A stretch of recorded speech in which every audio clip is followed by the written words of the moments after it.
better understand the role of the blended workforce model within the field service sector, Field Service News spoke with a series of experts from different corners of our industry, all of whom have deep level experience and insight not only into the benefits of such an approach within the field service context, but critically, also how to make it work.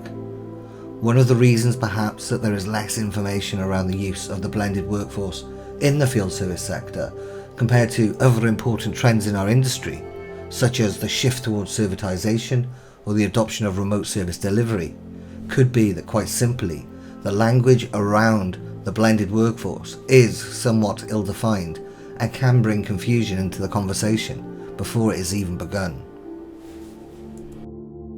There's a whole bunch of different names, even the US, forget about globally, that are used. We've heard terms from factory service to branded service to field engineers, and as I said, I'm sure there's plenty more across the US and globally that are used. There are a number of different terms.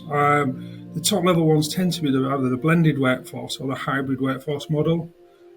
I tend to prefer the latter because I think that truly demonstrates actually what we are dealing with. We then have as much confusion internally with direct labour, subcontract labour, agents, and a big chunk of our blended or hybrid workforce is under what we call a nominated contractor agreement. The term blended workforce is getting increasing traction now. Another term that you'll come across is kind of a hybrid workforce. Means the same thing, but we're seeing Gartner and other analysts gravitate towards a blended workforce. So I think that's really become the industry norm. Of course, in a horizontal industry like the field service sector, language can and does often vary from one vertical to another, and the conversation around the blended workforce does seem to suffer a lot from the complex terminology. However, the reality is that the concept, at least, is fairly straightforward. The blended workforce is one where a company blends its own internal workers and external third-party workers to be able to better serve their customers.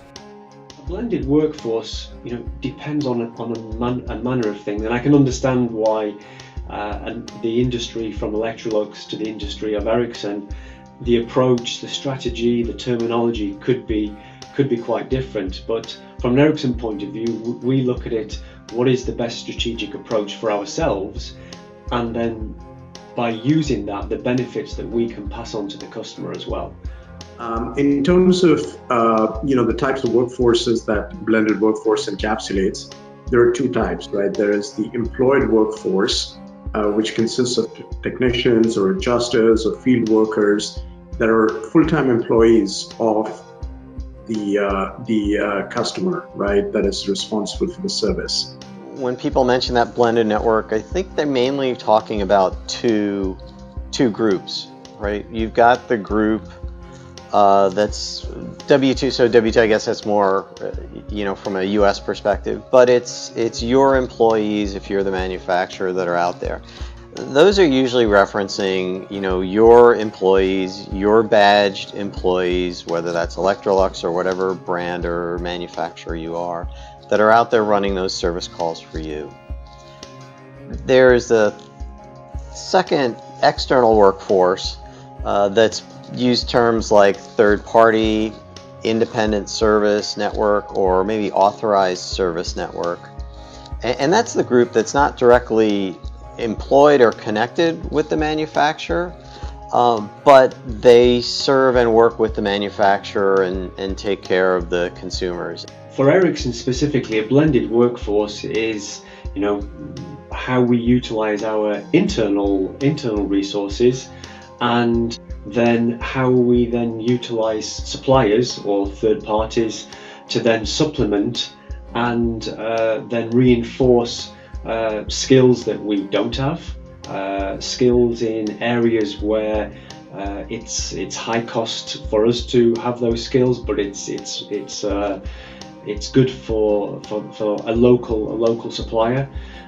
The key element to this is I think, is not actually the terminologies, but actually recognising that the key goals that you're trying to drive from this, which is to ensure that you have a consistency within the customer delivery and the experience for the customer through using a hybrid model should not be detrimental in any way to your customer base. It should always be done as a positive and not as a cost-cutting exercise. Therefore, we try and ensure that no matter what terminology is used, that there is a common goal of managing the customer's expectations.